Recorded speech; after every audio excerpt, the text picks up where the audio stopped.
오직 주의 사랑에 매여 내 영 기뻐 노래합니다. 이 소망의 언덕 기쁨의 땅에서 주께 사랑 드립니다. 오직 주의 임재 안에 갇혀 내 영 기뻐 찬양합니다. 이 소명의 언덕 거룩한 땅에서 주께 경배드립니다. 주께서 주신 모든 은혜 나는 말할 수 없네. 내 영혼 즐거이 주 따르렵니다. 주께 삶 드립니다.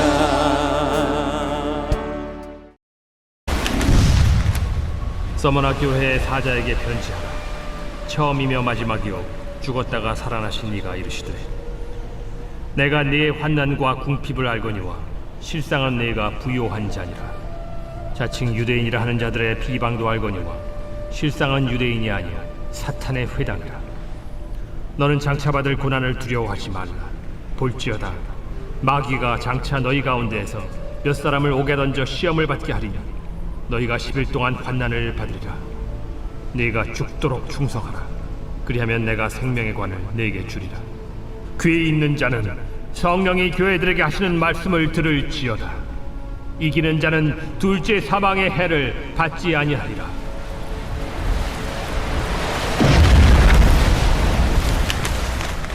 버가모 교회의 사자에게 편지하라. 좌우에 날선 검을 가지신 이가 이르시되 네가 어디에 사는지를 내가 아노니 거기는 사탄의 권자가 있는 데라.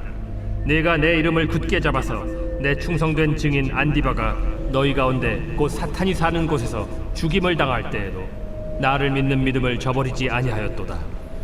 그러나 네게 두어 가지 책망할 것이 있나니 거기 네게 발람의 교훈을 지키는 자들이 있도다. 발람이 발락을 가르쳐 이스라엘 자손 앞에 걸림돌을 놓아 우상의 제물을 먹게 하였고 또 행음하게 하였느니라. 이와 같이 내게도 니골라당의 교훈을 지키는 자들이 있도다. 그러므로 회개하라. 그리하지 아니하면 내가 네게 속히 가서 내 입의 검으로 그들과 싸우리라. 귀 있는 자는 성령이 교회들에게 하시는 말씀을 들을지어다. 이기는 그에게는 내가 감추었던 만나를 주고 또 흰 돌을 줄 터인데 그 돌 위에 새 이름을 기록한 것이 있나니 받는 자밖에는 그 이름을 알 사람이 없느니라.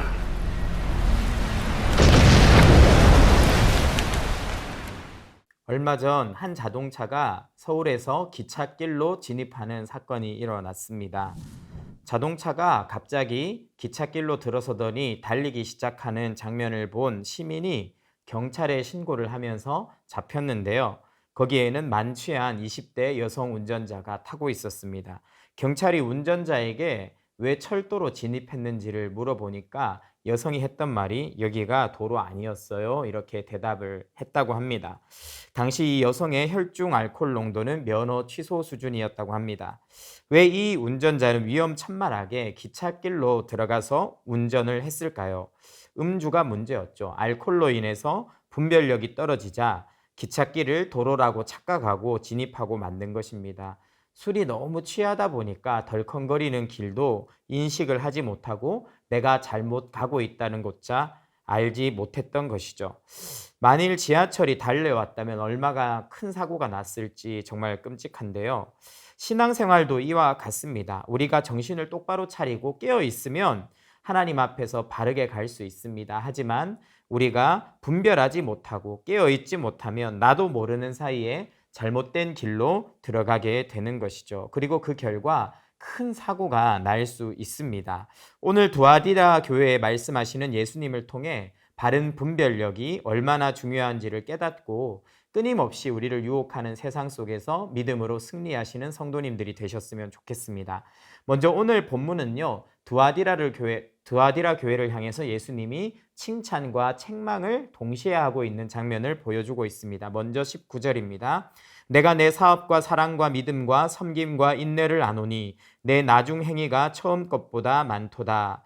예수님은 두아디라 교회가 하고 있는 것들을 잘 안다라고 이야기하십니다. 이 안다라는 동사는 완료형으로 쓰였어요. 과거부터 지금까지 쭉 잘하고 있는 것을 싹 다 알고 있다라고 이야기하시는 것입니다. 너 지금까지 너무 잘해왔어. 그럼 뭘 잘했다는 겁니까? 첫 번째는 사업을 잘했다입니다. 사업은 사역이죠.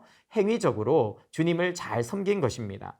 두 번째로 사랑과 믿음, 섬김과 인내를 안다. 그거 잘했다. 이렇게 이야기를 하십니다. 내면에 예수님을 향한 사랑과 믿음, 열정이 충만했던 교회였던 것 같아요. 이렇게 열심히 사역할 뿐 아니라 마음의 진심으로 주를 향한 사랑과 믿음으로 사역하니까 그 결과 어떻게 되었습니까? 내 행위가 처음 것보다 많았다. 너 성장했다. 자랐다라는 겁니다. 성장하는 신앙도 굉장히 귀한 것이죠. 주님께 칭찬받을 만합니다. 그런데 도대체 이런 교회에 어떤 허물이 있었습니까? 20절 책망의 말씀입니다. 그러나 내게 책망할 일이 있노라. 자칭 선지자라 하는 여자 이세벨을 내가 용납함이니 그가 내 종들을 가르쳐 꿰어 행음하게 하고 우상의 제물을 먹게 하는도다. 여기에 보면 여자 이세벨을 용납했다라고 이야기를 합니다. 이 이세벨이라는 이름 자체가 그렇게 듣기 좋은 이름은 아니죠. 북이스라엘의 왕비였는데 우상 숭배에 빠뜨려서 온 나라를 우상 숭배에 빠뜨려서 나라를 망국으로 치닫게 했던 그런 여자였습니다. 그런 여자 선지자가 있었다. 너희를 무너뜨리는 악녀가 있었다라고 하는데 너희가 그를 용납하고 뭘 했다고요? 행음을 하고 우상의 제물을 먹었다는 겁니다. 그러면 도대체 행음을 먹었다는 것이 무엇인가? 단시 두아디라라는 곳의 배경을 좀 알아야 합니다. 이 두아디라는요, 굉장히 유명한 상업 도시였고 무역 도시였습니다. 특히 우리가 잘 아는 두아디라의 출신 자주장사 루디아가 여기 출신이죠. 자주색 옷감을 만들어내고 그것을 특산품으로 무역을 하는 그런 도시였고요. 그로 인해서 많은 경제적인 이익을 창출하고 있었습니다. 그리고 그런 경제적 활동은 당시에 길드라는 곳을 통해서 이루어졌는데 이 길드마다 상업 행위를 할 때 그냥 하는 것이 아니라 우리나라가 마치 어떤 기업이 고사를 지내면서 꼭 이번 프로젝트가 성공되게 해주세요. 이렇게 하는 것처럼 우상에게 제물을 바치고 제사를 지내는 행위들을 했었죠.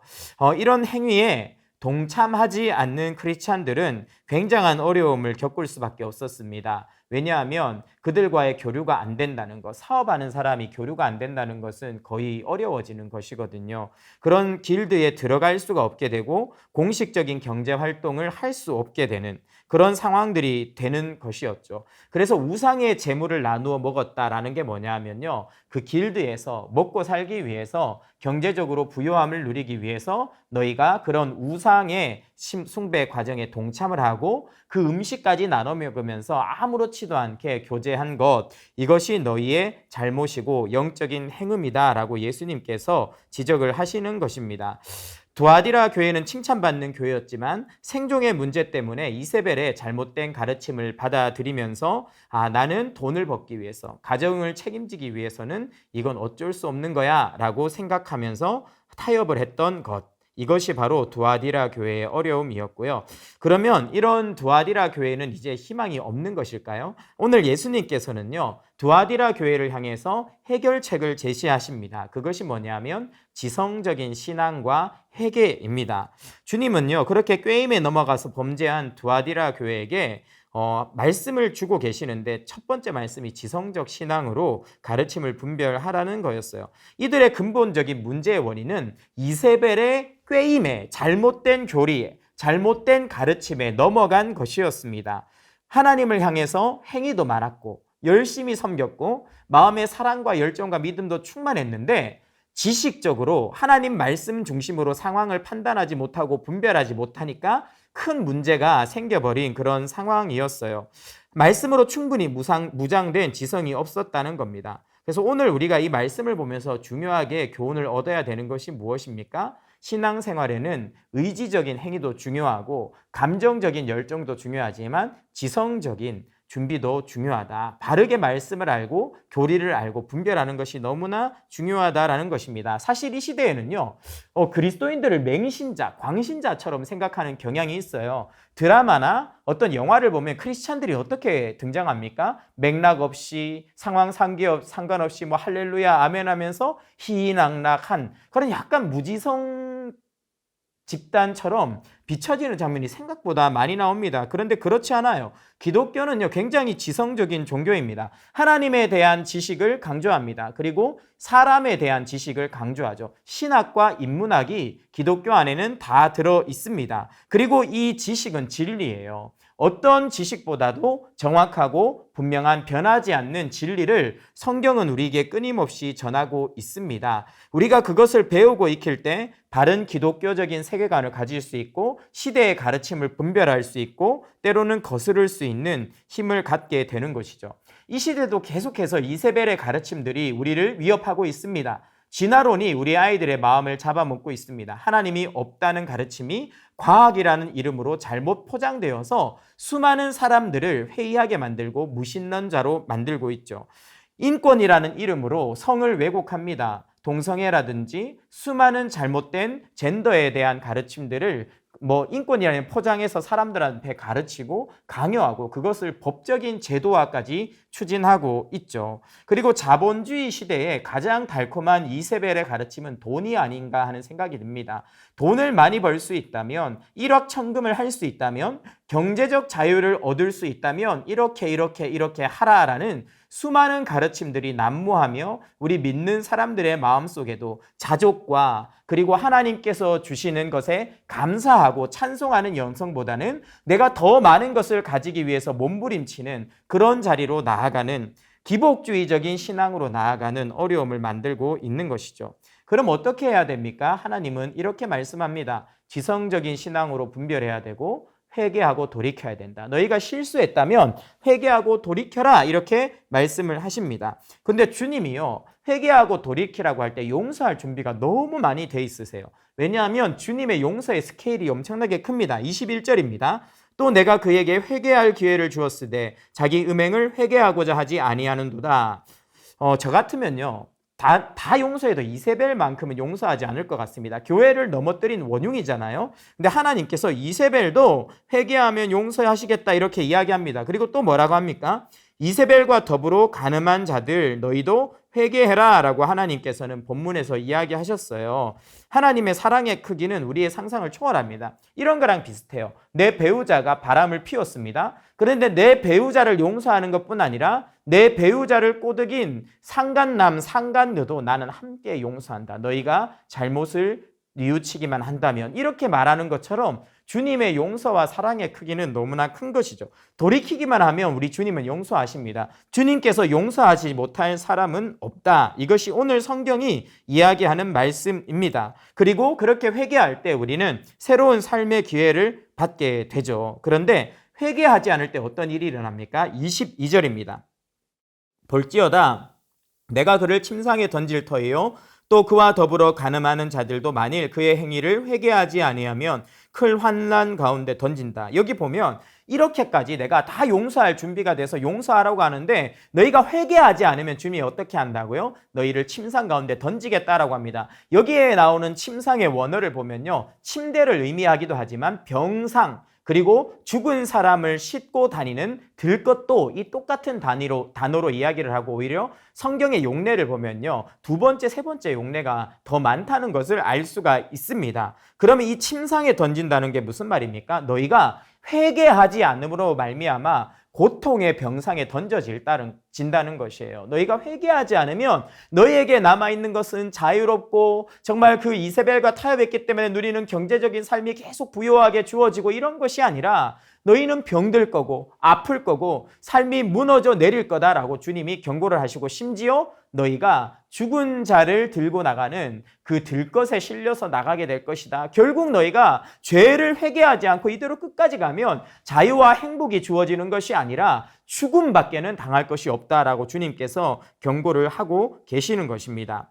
그러면 마지막으로 오늘 세 번째, 주님이 이렇게 회개하고 또 돌이키라고 명령하신 사람들이 있지만 반대로 축복하신 사람들이 있어요. 믿음을 지키는 자들을 향한 주님의 축복이 오늘 세 번째로 등장합니다. 24절 말씀입니다. 두아디라에 남아있어 이 교훈을 받지 아니하고 소위 사탄의 깊은 것을 알지 못하는 너희에게 말하노니 다른 짐으로 너희에게 지울 것은 없노라.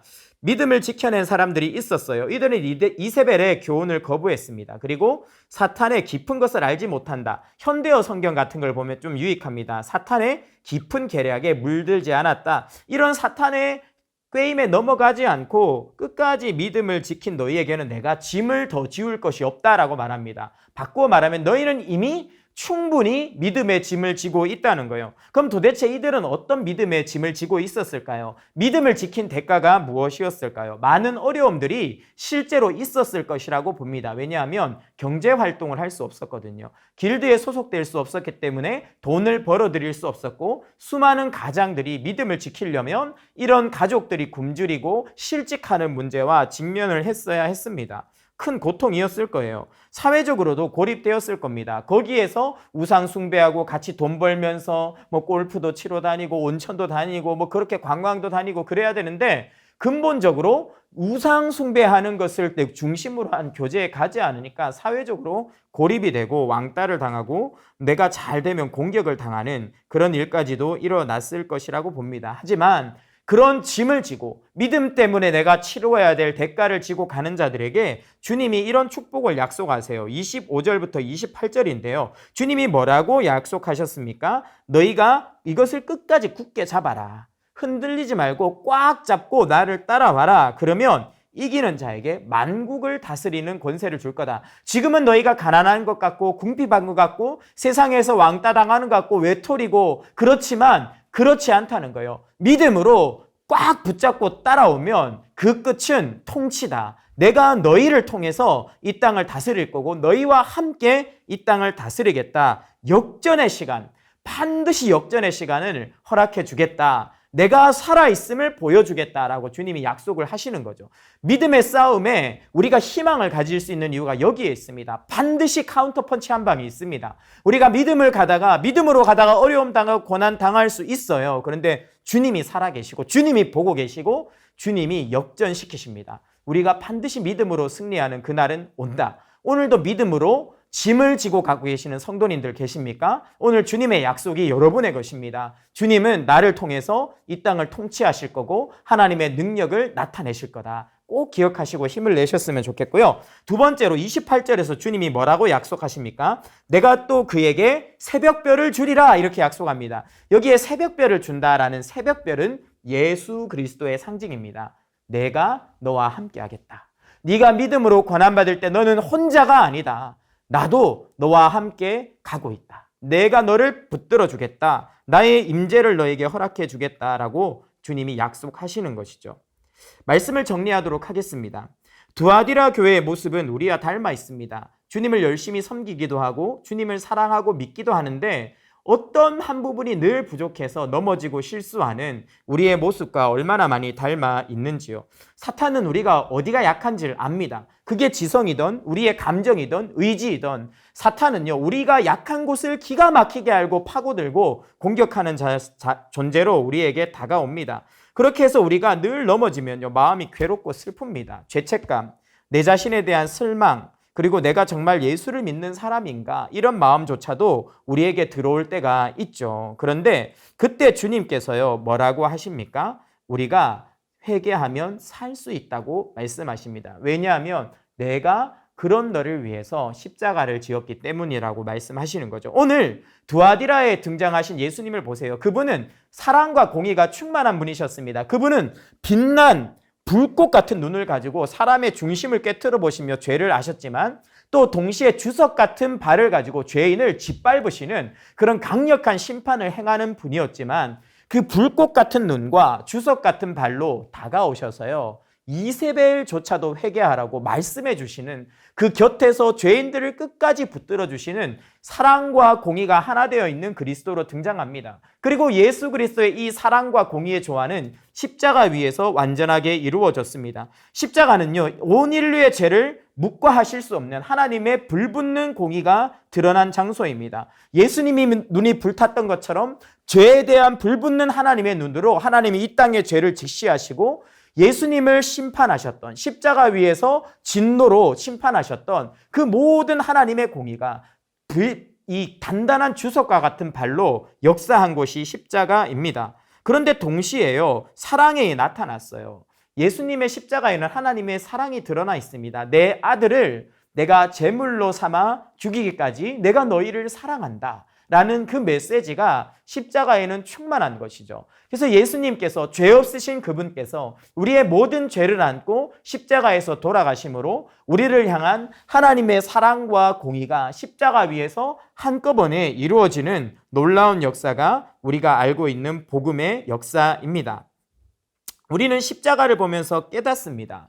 아, 저렇게 하나님께서 모든 죄를 지고 죽으셔야 되었을 만큼 우리의 죄는 생각보다 훨씬 끔찍하고 감당할 수 없는 것이구나. 그런데 동시에 하나님의 아들이 우리의 죄를 지고 저렇게 십자가에서 죽으실 만큼, 그렇게라도 우리를 살리셔야 했을 만큼 하나님의 사랑은 우리가 느끼는 것보다 훨씬 크다는 것들을 십자가를 통해서 깨달을 수 있는 것이죠. 오늘 하루 두아디라 교회의 말씀을 통해서 내 자신의 장단점도 함께 돌아보시고, 하지만 나의 연약함을 다 아시는 주께서 나의 연약함을 덮기 위해서 얼마나 큰 십자가의 사랑을 주셨는지도 깨달으시기 바랍니다. 그리고 돌이키시고 예수님 믿으시고 승리하시는 우리 모든 성도님들 되시기를 축원합니다. 기도 제목 3가지입니다. 주여 우리를 축복하사 진리로 세상을 분별하며 뜨겁게 주님을 사랑하고 삶으로 헌신하는 성장하는 신앙인이 되게 하소서. 아멘. 나와 우리 가족, 교회를 유혹하고 넘어뜨리는 이세벨의 흉계를 간파하고 믿음으로 물리치게 하소서. 아멘. 믿음으로 살다가 손해보고 공격당하더라도 타협하지 않는 순결한 믿음을 주사 끝까지 승리하여 주님과 함께 다스리는 권세를 누리게 하소서. 아멘. 이어서 미래준비팀 여름캠프 금요비전 기도회 해외 농촌 선교를 위해서도 기도하겠습니다. 7월 5일에서 6일 영아부 여름 캠프를 통해 특별한 창조, 특별한 은사, 특별한 사랑, 특별한 예배가 드려지는 영아부 가정들이 되게 하소서. 아멘. 이번 금요 비전 기도회에서 말씀을 전하시는 강용구 목사님에게 성령의 충만함을 주시고 말씀을 통해 위로와 도전과 은혜의 시간이 되게 하소서. 온 교회 성도가 기도회를 통해 기도의 문이 열리고 기도의 능력을 경험하게 하소서. 아멘. 해외 단기 선교팀이 주 안에서 하나 되게 하시고 오직 성령을 의지하여 예수 그리스도의 이름만을 전하게 하시고 신실하게 모든 사역을 잘 감당하게 하소서. 아멘.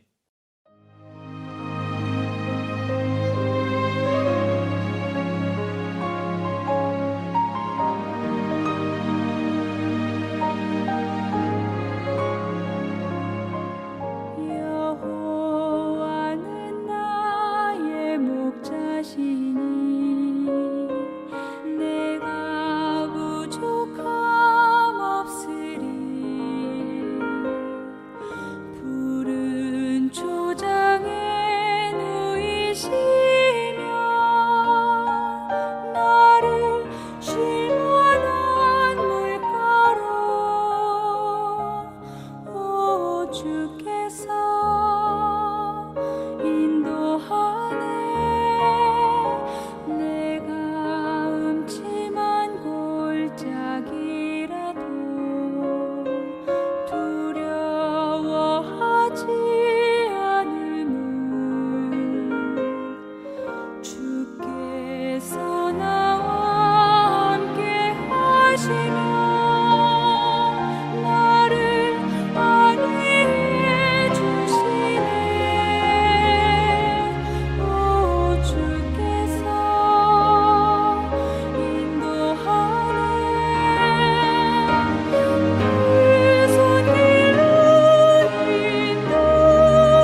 내